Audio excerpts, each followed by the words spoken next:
You are listening to the e-flux podcast. In this episode of the e-flux podcast, Sanna talks to Peter Zummo and Eve Essex, following their satellite music series performance at Bar Laika. Composer and trombonist Peter Zummo's music encompasses both the contemporary classical and vernacular genres. His work is informed by 5 decades of realizing the work of other composers, poets, bandleaders, choreographers, directors, and filmmakers. The way in which he maneuvers the contemporary trombone is genre non-conforming, and still finds a place in any genre. His work in music has contributed to the legacy of the New York downtown scene of the 70s and 80s, as well as the contemporary experimental scene. Zummo worked closely with Arthur Russell, appearing on many of his recordings. He has also collaborated with Pauline Oliveros, Phil Niblock, and Yasunao Tone. His music has been released by Foom, Optimo Music, and Experimental Intermedia Foundation. Eve Essex is a Brooklyn-based musician who performs with alto saxophone, piccolo, voice, and electronics, harnessing elements of classical, drone, free jazz, and distorted pop. She has performed with groups Das Audit, Hesper, and HEVM. She has also collaborated extensively with Juan Antonio Olivares as installation performance art duo Essex Olivares. Her first solo album, Here Appear, was released by Soap Library on cassette and Skywalking on vinyl in 2018. She also appears on Pan's compilation, Mono No Aware. Thank you so much for being here. Thank you for having us. Glad to be here. So you guys performed on March 21st at e-flux Bar Laika as part of Satellite Music Series. Can you please tell me about the performance you did? Because you two collaborated on each other's music. Was that the spring equinox? It's the right time, right? I had forgotten the date. Eve and I had shared an evening the year before. It was we were going to play in March, but there was a snowstorm. Right. I think it was 2018, probably. Yeah, I think it was. Yeah, at Hollow. And Eve opened the evening and then sat in with my quintet, I think, later on. So we had known each other, and Sanna, was it your idea to combine us? I mean, I knew that about the snowstorm. That's why I've heard about. I had heard about this performance, and I heard it got canceled because of the snowstorm. And then I thought, make it happen, even though you guys did it before. Maybe this is the curse of rescheduling a show. But it was there might have been more people on stage than in the audience, but it was still a really fun night and great to see Peter's quintet. And I didn't record it. Yeah, so glad to make it happen in a different format. Well, we did kind of 2 sets in this performance. It was one set of my pieces, and Peter sat in on one of them, and then a set of Peter's pieces that were kind of open-ended scores, some more specific than others. This is the Bar Laika performance? Yeah. Short sets. Eve has a rather more extensive electronics setup than I brought, but we both were processing and had access to synthetic sounds as well as our instruments and voices. Eve, you sang on some of Peter's music, right? Well, there was one that was almost like a radio play or something. It was a script. Yeah, it was a transliteration of a chopped up recording of a cooking show on television. It was actually Julia Child making sausage with Jacques Pepin. This is French cuisine, right? That's what yes, and the piece is called French cuisine, cuisine française. But the trombone part is another composition of mine called Awkward Position, in which I choose a 3-note sequence and play it in the most awkward way I can think of. That is in terms of the slide movement on the trombone. And then repeat the gesture in an almost maniacal way and enjoy the sounds that emerge, which are unpredictable to me, at least, to some extent. The entire piece is really a transcription of a recording when I thought I would record this awkward position trombone piece in just a rough recording. And as I started recording at one end of my little studio room, I thought I really should go turn the sound down on the television, but I didn't. And the automatic gain control on the recorder had the effect of muting the television audio when I played loud trombone into the mic. It also had the side effect of making my breathing in before playing really, really loud. So I tried to incorporate all of that into the performance while Eve read from the transcribed script about making sausage with as much French accent in English as she was willing to do. Yeah, unfortunately, I'm not very... I just do not speak French, so... Yeah, there's a lot of humor in that piece.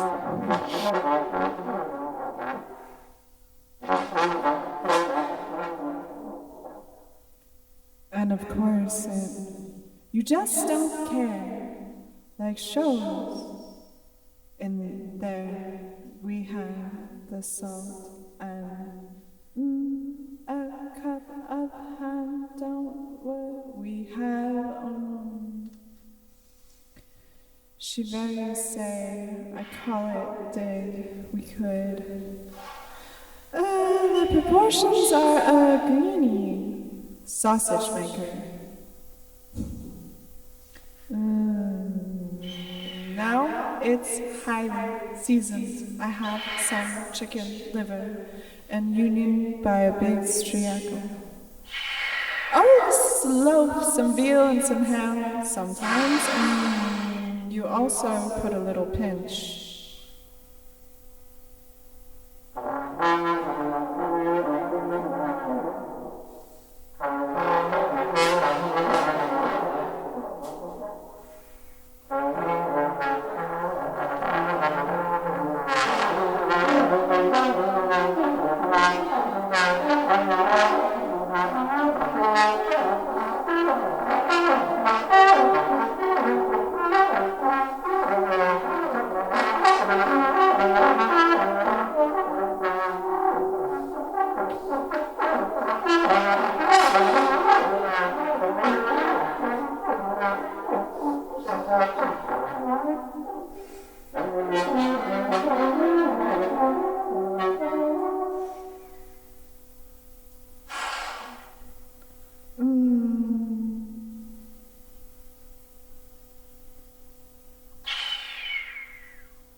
I don't know. I have a lot of questions about it.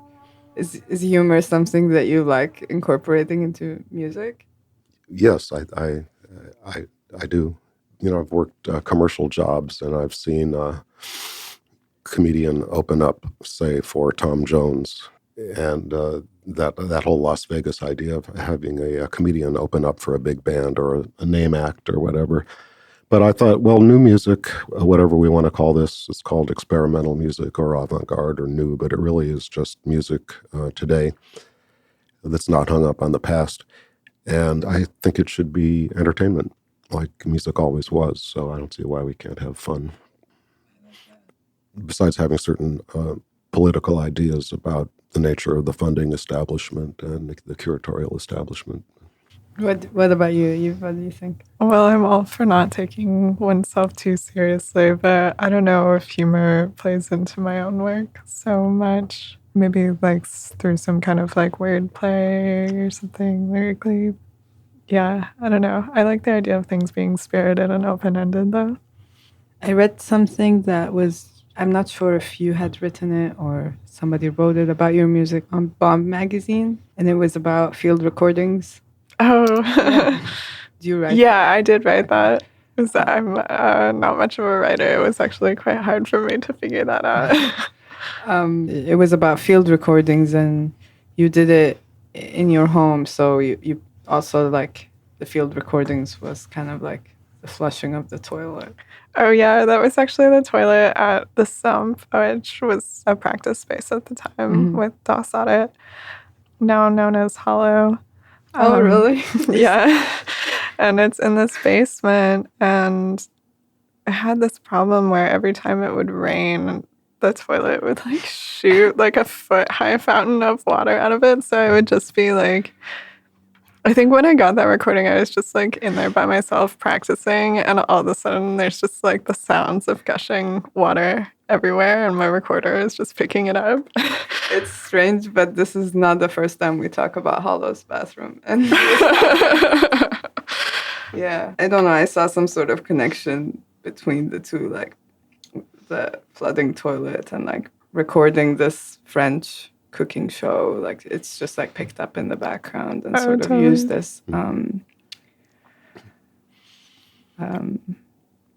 that's the interesting thing about engaging with recorders is that I guess it's the sound, the recorded, whatever is recorded becomes an object in the sense that you now have it at arm's length and you can play it backwards, chop it up, add to it, process it. I guess that's basically what art is about. But for me, taking what had been a little recording experiment and then kind of liking what happened, and I could listen to that and then let it inform my sense of how I might perform this material. But it was a while before I realized I could transcribe whatever was on that tape, including the chopped up, a lot of the spoken word on the television broadcast is chopped up, and between their real French accents speaking English and the sound being chopped up, I found myself writing something like nonsense phonemes part of the time, which seemed to be like a good idea for a performance piece. So that wouldn't have happened had I not thought, well, why don't I just transcribe this odd tape I happened to make one day? So there's these transformations can be really interesting, or a way to take material further or develop something new. I thought it was cool before the show. Peter came to the studio and brought a few different scores, but it was nice that each of them had a pretty different approach. So one piece was just two sort of melodic interacting lines, pretty short, and could sort of be taken in different directions. One was more just scale, the spoken word piece. So I felt like I got to see a lot of different kinds of approaches that you take and like different ways that you work out ideas. I mean, there's improvisation in the performance of all of this, but I think it's good to have something to work from. And we tried that in what you described as a simple 2-line piece. We both have the same notes in front of us. I guess I transposed it for alto sax. But we could then just start out, and then one thing I like to do is deduce or extract the mode from what I've written.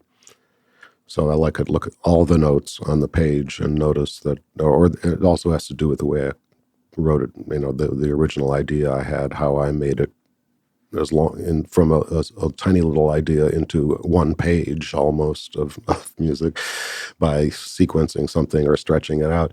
So I look at it and it's just a scale, really. It's not quite a major or a minor scale, it's a different one.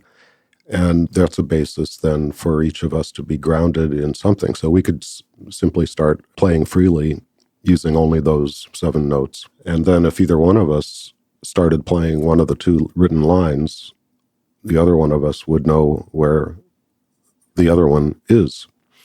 And we could magically come together and be playing counterpoint. And I think that gets across to the audience. You're doing something that's relatively amorphous, and suddenly it has focus. And so that appeals to me as a way to structure things in time. Silences are also really good. I want to switch up the conversation a little bit. So what are your thoughts about the current like vinyl reissue culture? Because Peter, I know that you've sort of been involved in that. Your 1985 album, Zummo with an X, has been reissued and repressed on vinyl by Optimo. And you've also been reissued through your collaborations with Arthur Russell. There's a necessity for younger audience to rediscover this music, but as a composer, how is it for you when this is like sort of decontextualized from its original context and time? Well, I'm definitely pleased that people want to hear music that I was doing decades ago, and I'm surprised when I listen to it or find tapes that I dismissed at the time or I didn't have time to listen to. Although I should say that I feel more eager to release music that I'm doing today. What was your question? Well, my question is, the way that people are discovering you now is not really what you're doing now. It's, Yeah. Well, it's strange, First of all, not all of my collaborators from back then are with us nowadays. So it seems right that if the music hasn't been heard, that it has a way of getting out. I think that the media, whether it's a vinyl or a CD or in some other format, it's really interesting because you could think, well, this is a small release, but years later you find out that various people have heard it, and you discovered something I did online, probably. It's so that it's you feel less lonely as an artist, knowing that at any moment someone might stumble across something you did. Yeah, like traces you leave behind. Yeah, so whatever it is, it's fine. And I think people have there's a tendency for people to say, "Oh, I know about him, and here are the facts," and it's just part of the story, So, I could probably put more effort into telling my own story, but I'm busy, so I am. Yeah, you're kind of witnessing yourself being archived. Yeah. It's but now we just crave that, right? Go online and see. Yeah. Anybody mention me today? Yeah. Yeah. I mean, we can touch on more general things. I'm curious about how you two started making music. If you can started overall. I feel like there's maybe two parts to my musical life. I grew up playing classical music as a kid, into that. Went to music school for the bassoon. Eventually, I injured my arms. I dropped out and stopped doing that for a while and ended up on visual art track, but always liked to play.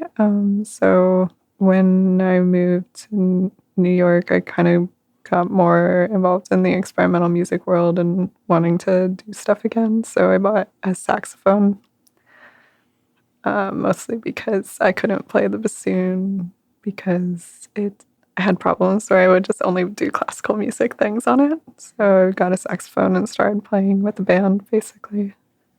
Just learned how to improvise and collaborate with people and stuck with it. That can be liberating. The change of instrument, because I was a trumpet player and basically classically exposed as a young person, and I wanted to learn how to improvise, and I tried other things, like the world music was happening in college, so I tried South Indian Veena and vocal, and I just said, well, none of this is really me, and I finally just took the music off the stand and extemporized for a year in a reverberant space with the trumpet. And then I was asked to teach trombone.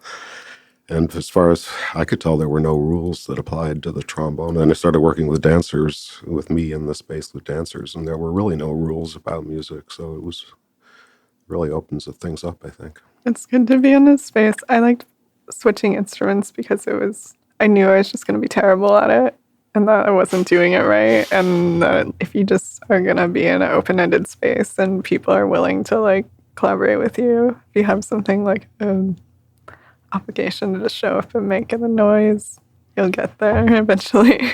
Was music school college age is that what you mean by music school, or when you did bassoon? Yeah. Mm-hmm. And you did trumpet. Yeah, until it was really right after I graduated from college. My first job was at a preparatory school in Connecticut, and I arrived, and the headmaster said, "We're so glad you're here because my son, who was a younger student, my son really wants trombone lessons." And I realized right then that he had mistaken me for a trombone player. So I didn't say anything. And then you started playing. Yeah, one of my students had two trombones, so he let me keep one, and I just was fascinated with slide, and it felt good. I wondered if I'm a baritone voice, so I wondered if because what's inside is part of the standing wave with what's going outside. The horn is just like an intermediary device. And I wondered if maybe that suited me better, even though it's a tenor instrument, it's not really a baritone or bass instrument. But I'm working at the trumpet lately. That's a secret. I think that I heard you mention that the other day, maybe with Max. I think that's exciting, though. You seem to bend your trumpet a lot. You have like your plungers and all your mutes and different... The trumpet mutes on the trombone. Yeah. I may do it this July on Governor's Island, a Ben Manley production. Nice. Something about playing between the walls of two buildings outside, having the sounds played on an 8-channel speaker system inside the house or something. So I figure that would be for trumpet, wouldn't it? So where were you based before you came to New York? I was in Connecticut. I was a student at Wesleyan University, then I taught at this place called the Loomis Chaffee Institute for a few years. That was the preparatory school. Then I got a master's degree at Wesleyan, and then my wife, Stephanie, and I moved to New York. It was around 1975. She for the experimental dance choreography scene downtown, and I didn't know what I was going to do. And this is where you got to know everyone that you collaborated with afterwards and formed your career with. Yeah, people I met during those first years, to the extent they're around, I'm still working with them. It's interesting because at that point my colleagues tended to be a little bit, or basically I call it half a generation older than me, which was great for me because I learned a lot from a lot of great artists. Who would, can you name a few? Daniel Good, Bill Hellerman, Elizabeth Swados, Trisha Brown, Yvonne Rayner, Philip Corner, Jim Fulkerson, you scored a play for Trisha Brown, right? Music for her choreography. Choreography. Yeah, sorry. I did a couple of things. Yeah. Is it archived or? Yeah, I did a piece. Her dance piece, Lateral Pass. Is released on my vinyl on Foom records, and I don't know to what extent it's available. If you can watch the dance online, probably. And there's I don't know if it's finished, Babette Mangold movie on the making of Lateral Pass. There's a movie on the making? I think so. I'm not sure if it's released or not. And then there's, I did Donald Judd was Trish's visual art collaborator for the project, which became Newark. And he did the sets and costumes, and I was brought in to realize his sound concept. So it is my sound, but I think of it as sculpture.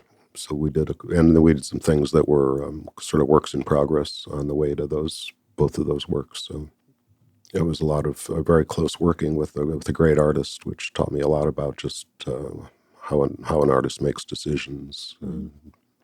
Donald was a draftsman, and so his sketches made a big impression on me because I was realizing sound from linear sketches of silence and sound arranged like geometrically in a mirror image format. And ever since I worked with him, I date my sketches and save them. Yeah. It's material you can go to. So anyway, but the reason I started talking about coming to New York and working with artists older than me, which was wonderful, is that then over the years, my contemporaries are one by one disappearing, and I'm working more and more with younger people. And I guess it's if you remain alive, it's a natural progression, but it's interesting. Yeah, I really loved your collaboration. I hope that you will be doing more of them. Is there other younger musicians that you've been working with? Yeah. Well, I'm in this band Mitra Sumara, which Yvette Perez has put together. We're doing 60s and 70s Iranian pop and funk. And I just tend to be the oldest musician in a lot of the bands I'm in right now. So it happens, You have a release coming up, right? Yes, on Tin Angel, which is a label based in Coventry, UK. And it's called Deep Drive. The release date is August 23rd, 2019. And it's derived from a cross-Atlantic sextet that my friend Emily Moore curated in October of 2014. So Ernie Brooks and Bill Rule from this side of the Atlantic with me, and Oliver Coates, Ralph Cumbers, and Keith McIver from that side. So we had a sextet with a turntablist, tabletop electronics, 2 trombones, cello, bass guitar, and hammered dulcimer and drums. I'm very curious to hear how the turntablist was incorporated into. Yeah, he doesn't scratch. I asked him when we got together. And he asked when we got to Strong Room Studios in London, where we recorded on the 5th day after 4 days of performances. He asked for a delay. So he was in the control room with the turntable set up and 2 turntables and a mixer, and had access to a delay line, more in the realm of I don't want to demean it, but sound effects in a way. I recall the sound of some children laughing. So he added. Interesting vinyl things that he had collected, which he was free to perform into our live ensemble mix as he felt appropriate, and he did so with taste and culture. You've performed with DJs before, right? Yes, something I've been just kind of interested in, live performance with the DJ. Where did you do this? I've done a couple at Brilliant Corners in London. That's a Japanese restaurant with a fantastic sound system. And they refer to the places with the Klipsch speakers now. I guess it was big in these loft dance parties too. But huge speakers in the corners and tube amps. And with more or less preparation, I did it with Ben Freeney and then again with Cedric Bardawill. So, did you just come in and improvise, or did they share the music with you beforehand? Ben had sent me quite a bit of the more beat or his selections, which in vinyl, which were more beat oriented with what I call less music. And Cedric, I had less preparation time to work with Cedric, and I was leaning on him to do less music to leave more space for me. But in that one, I found myself spontaneously learning the bass lines to Brazilian disco from the 80s and the horn parts. And that's kind of great. But the experience was interesting because it's like playing with a band where, you have to play along with something in real time that you've never heard before. And I don't know how we do that, but it works, That's amazing. Eve, what do you have planned this year? Well, I guess the current project that I'm working on is getting ready to do a short tour with this project HEVM. It's a trio as you mentioned at the beginning, with MV Carbon and Hunt-Hendrix. We're going to do 3 shows at the end of this month. And I guess we hadn't played in about a year, so we're writing a bunch of new material right now, which has been, I don't know, it's been fun to like come back together. And I think having a pause has been nice because we're kind of coming at it with fresh eyes and trying some new ideas. Where will you be performing? We're going to do Baltimore at the Red Room and Philly as part of the Tony Conrad exhibition at the ICA there. Although it's actually, I think, at a Russian social club around the area, not at the museum. And then we'll do a show at Honey's in Brooklyn also and try and do some recording, I hope. I don't know. I feel like that's where I'm at right now. It's just like writing a lot of stuff and trying to figure out how to record it.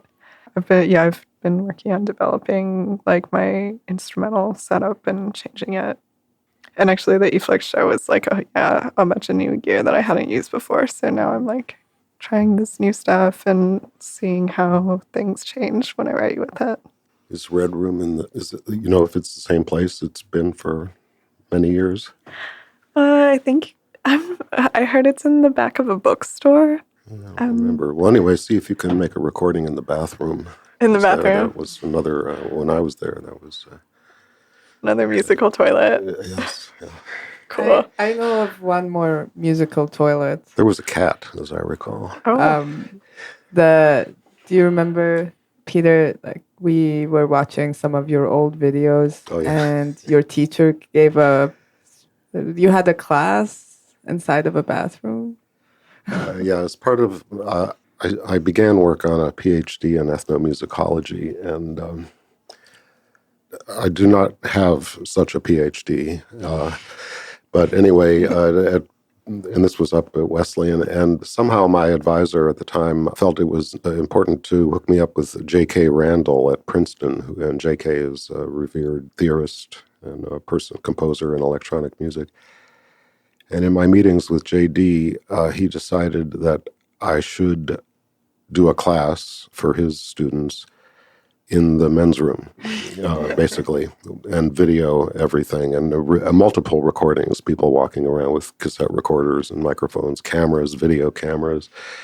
So I had musical sheets of notated music taped to the wall in front of the urinals and other things, and we did watch that tape, and you can see that at times I appear to be lecturing about music theory. I wonder if such a class would take place today. I don't know. I worked in higher education for a while. I'm not sure where it's headed right now, but yeah. Starting with, I arrived at Wesleyan for my undergraduate work in 1965, or would have been 66, I guess. So, and things were different then. Yeah. Well, with that, we're going to end the podcast. Thank you so much for being here. Thanks for having us. Thank you for having us, e-flux and Sanna. We don't credit our engineer here. We should. Thank you, Aaron, for recording this podcast. Thank you. Sounds good. Thanks.